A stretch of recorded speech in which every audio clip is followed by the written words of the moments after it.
Okay, so in this video, it's another example, and we're going to find exact values. I don't know why I got this arrow here. Let me just get rid of that. So we're going to find exact values of sine, cosine, and tangent of an angle measuring 930 degrees. So the previous angle measurement was pretty easy because 315 degrees, we can visualize that, but 930 we can't. So what we want to do, though, is we want to look at our coterminal angles. So the first thing I'm going to do is I'm going to put our angle measurements here on our graph so we can get an idea of, and you know, wow, let me go ahead and change that.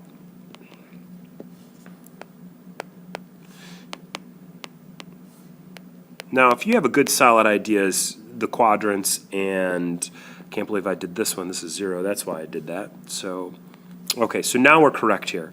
And if you got the 0, the 90, 180, 270, you don't have to bother writing them in. I'm doing that so you know approximately where angles should go. And so this 930, we're going to work with this. It's going to be some angle graphed somewhere. And 930, well, I'm going to use the idea of a coterminal angle, and I'm going to subtract 360 from this guy. And that's going to give me 570. Okay, well, 570, I still don't know where that's at because I'm comfortable with it between 0 and 360. So I'm going to subtract 360 again, and that gives me 210 degrees. All these guys are technically the same angle measurement.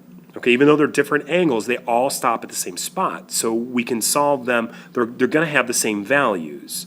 So the idea is, if I'm stopping at the same point, right, it's the same point. No matter how many times I had to go around the circle to get to that point, it's still at the same spot.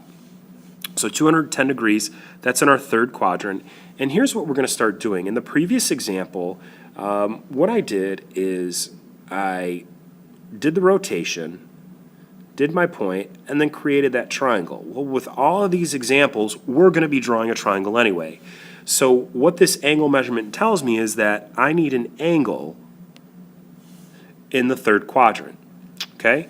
And if this full rotation is 210 degrees, I need to find my reference angle, which is this interior angle right here that's connected to the origin. So what's this angle? So we talked in a video before, I need to find the reference angle. So right here I'm using my coterminal and I'm using my reference angles.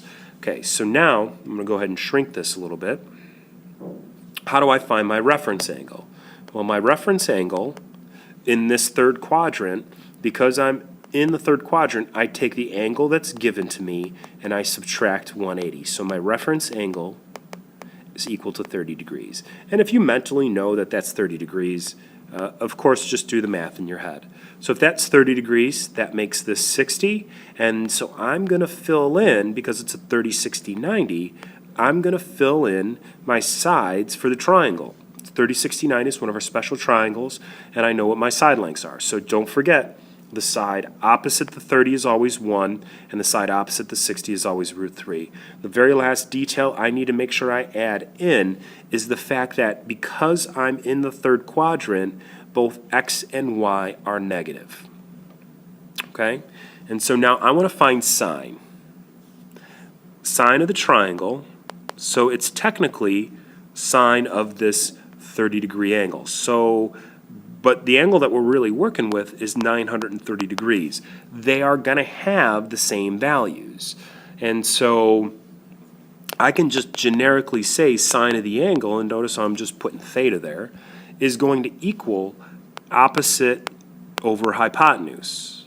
Well, if we look at the coordinate aspect of this picture, that's our x and our y, and this is our radius, or our hypotenuse, okay? And so really, sine of theta is also equal to y over the hypotenuse of the triangle. So we can look at it as an opposite, or we can look at it as a y value. And so now if I wanted to get sine of theta,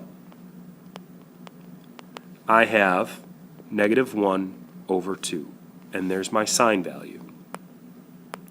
Cosine of theta is going to be adjacent over hypotenuse, which is the same as x over the hypotenuse.